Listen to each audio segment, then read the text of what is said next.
में दूसरे प्रश्न का पहला क्वेश्चन है 3.4 का कि यदि हम अंश में एक जोड़ दें, यदि हम अंश में कितना जोड़ दे, एक जोड़ दे तथा हर में से एक घटा दे, और हर में से क्या कर देना, हमको एक घटा देना है, तो भिन्न एक में बदल जाएगी। तो भिन्न कितनी बन जाएगी, एक बन जाएगी, है ना, 1 बन जाएगी।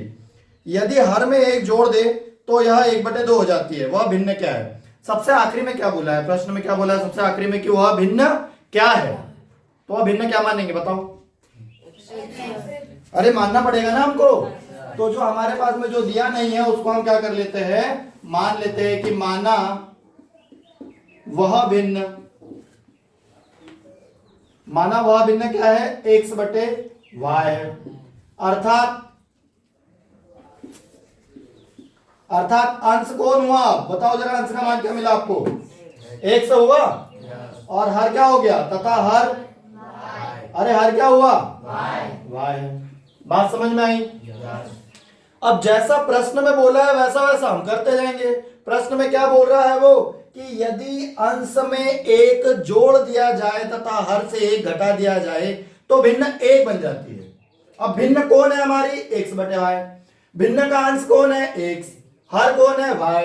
अंश में एक जोड़ दो मतलब किसमें एक जोड़ देंगे, x में। हर से एक घटा दो मतलब किसमें से एक घटा देंगे, y में से। तो भिन्न किसके बराबर हो जाएगी, 1 के बराबर। तो यहाँ हम लिखते हैं प्रश्नानुसार। क्या लिखते हैं यहाँ पे, प्रश्नानुसार। ठीक है, प्रश्नानुसार क्या बोल रहा है हमको, प्रश्न में जैसा बोल रहा है वैसा वैसा करेंगे। यदि अंश में एक जोड़ दिया जाए तथा हर से एक घटा दिया जाए, एक घटा दिया जाए तो भिन्न कितनी बन जा रही है, तो भिन्न 1 बन जाती है। अरे कह रहा है क्वेश्चन हमको ऐसा। चलो देखो, जैसा जैसा बोला है वैसा वैसा कर लो। बोला है कि अंश में एक जोड़ दो, चलो अंश क्या है, x है, x में एक जोड़ दिया।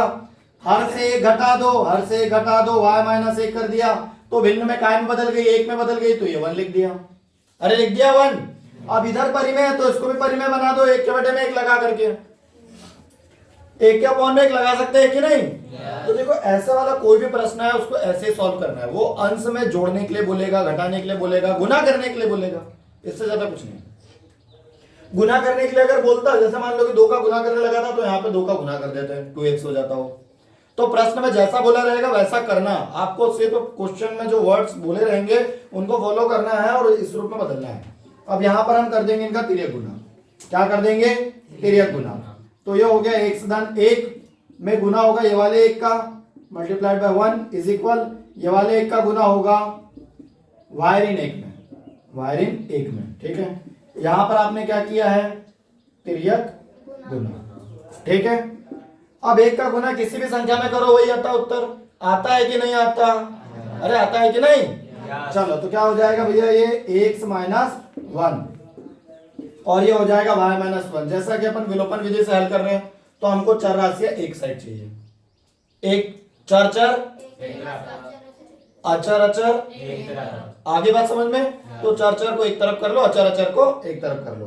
तो यहां पर हमारे पास में क्या हो जाएगा, x और धन का y इधर कहां में आ गया, ऋण में। ऋण का 1 उधर कहां में गया, अरे गया कि नहीं गया? तो ये ऋण का 1 है यहाँ पे और ये ऋण का 1 इधर जाएगा। अच्छा यहाँ गलत नहीं हो रहा तुम्हारा, ये देखो ये x-1 है, ये क्या है, तो यहाँ पर धन 1 है कि नहीं? तो ये वाला हमारे पास में जो है ये y तो हमने यहाँ लेकर के आ गए। अब ये वाला ऋण 1 हमने यहाँ पे लिख दिया। अब ये जो धन का 1 है वो उधर जाकर के कैसा बन जाएगा, अरे नेगेटिव हो जाएगा ना, ऋण में हो जाएगा, तो ये -1 हो गया।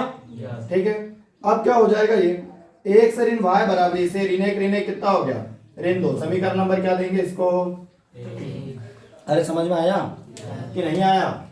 चलो अब आगे देखो, यहां पे पुनः प्रश्नानुसार आ जाएगा हमारे पास में। क्या आ जाएगा, पुनः प्रश्नानुसार।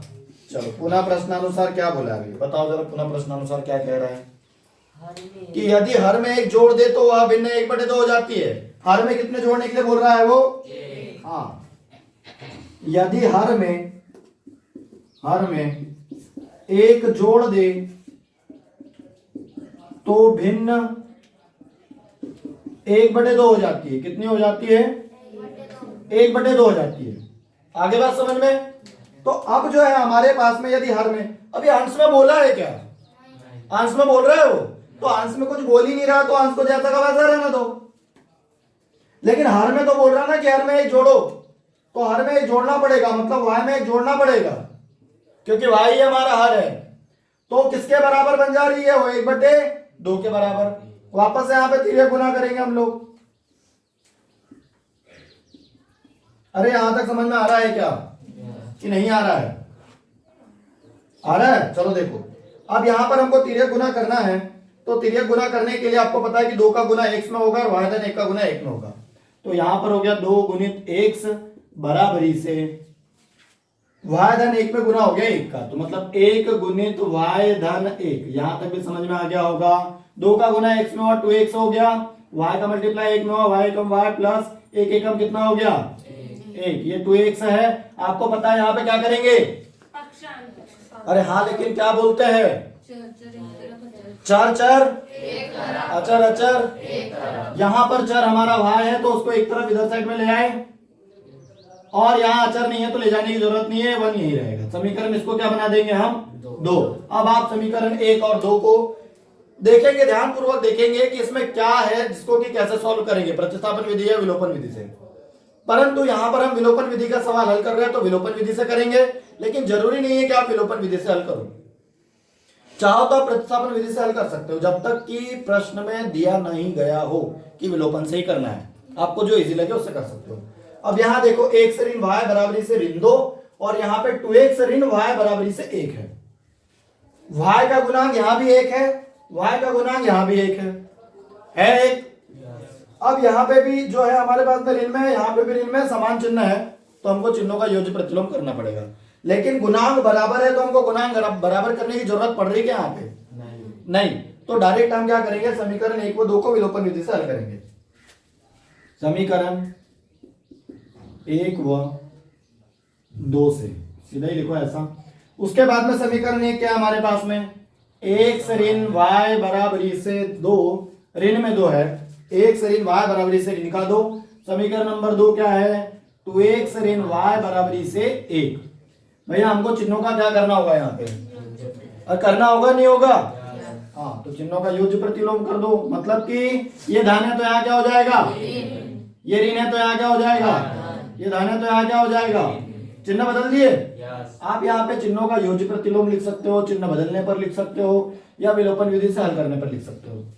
आपको जो इजी लगे वो लिख दो, ठीक है।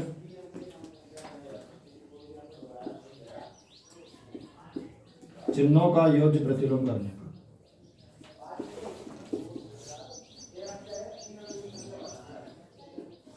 इसको एडिटिव इनवर्स बोलते हैं ना, एडिटिव इनवर्स ऑफ साइन, है ना। देखो आगे हमारे पास में ये प्लस का y है और ये माइनस का y है, ये दोनों आपस में घट गए, है ना। और ये ऋण का 2x है और ये धन का x है, तो ऋण के 2x में से x जाएगा तो क्या होगा? अरे कितना बचेगा? x बचेगा कि नहीं? हाँ, तो ये हो गया क्या? x। और यहाँ पे भी ऋण में, यहाँ पे भी ऋण में, दोनों संख्या ऋण। अच्छा, बड़ी संख्या का चिन्ह नहीं आएगा क्या? आएगा, मतलब काय में आएगा आंसर? माइनस में आएगा, तो ये माइनस का क्या हो जाएगा? x। अब ये भी ऋण में, ये भी ऋण में, तो ऋण ऋण क्या होता है? हाँ, लेकिन यहाँ पर गुना हो रहा है क्या? गुना हो रहा है क्या? तो दोनों जगह पर ऋण है, तो उत्तर काय में आएगा? ऋण में आएगा या नहीं आ रहा है? 2 और 1 कितना हो गया? ये माइनस से माइनस कैंसिल हुआ, x बराबर से कितना आया? यहाँ तक बात समझ में आई कि नहीं आई? इस x के मान जो 3 आया है उसको हम कहाँ रख सकते हैं? समीकरण 1 में या समीकरण 2 में, है ना। समीकरण 1 में अपन रखते हैं, ठीक है। समीकरण 1 में x का मान रखने पर, x का मान रखने पर, चलो समीकरण 1 क्या है? 1 से ऋण y बराबरी से ऋण का 2, 1 से ऋण y बराबरी से ऋण का 2। समीकरण को जैसा का वैसा उतारा, फिर यहाँ x की जगह पर मान रख दो, तो x की जगह पर क्या रख देंगे हम? हाँ, ये हो जाएगा माइनस, इज इक्वल -2। आपको मान किसका निकालना है? y का मान निकालना है। तो ये धन का 3 उधर काय में जाएगा? जाएगा ऋण में। तो यहाँ पे क्या बचेगा? ऋण का y बराबर से ऋण 2 जैसा का हमेशा राशि पीछे जाएगी इसके, और ये गई माइनस में। ऋण का ऋण ऋण क्या हो गया? गुना लगा इनके बीच में नहीं, मतलब चिन्ह काय का आएगा? ऋण का आएगा। काय का आएगा? 3 तो कितना हो गया? ये ऋण से ऋण कैंसिल हो गया। y इज इक्वल क्या हो गया? 5। आया समझ में कि नहीं आया? अरे आ गया। क्या लिखोगे यहाँ पर? अतः समीकरण युग्म को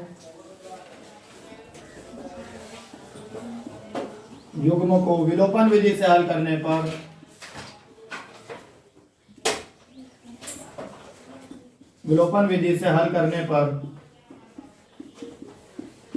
ठीक है, विलोपन विधि से हल करने पर हमको क्या हुआ? भिन्न बराबरी से क्या प्राप्त हुई? भिन्न बराबरी से देखो भाई, भिन्न हमारे पास में x/y है, तो x की जगह पर हम क्या लिखेंगे? 3, और y की जगह क्या लिखेंगे? 3/5 प्राप्त होता है। आई क्या बात समझ में कि नहीं आई? अरे आया समझ में? चलो ठीक, करो तो जरा।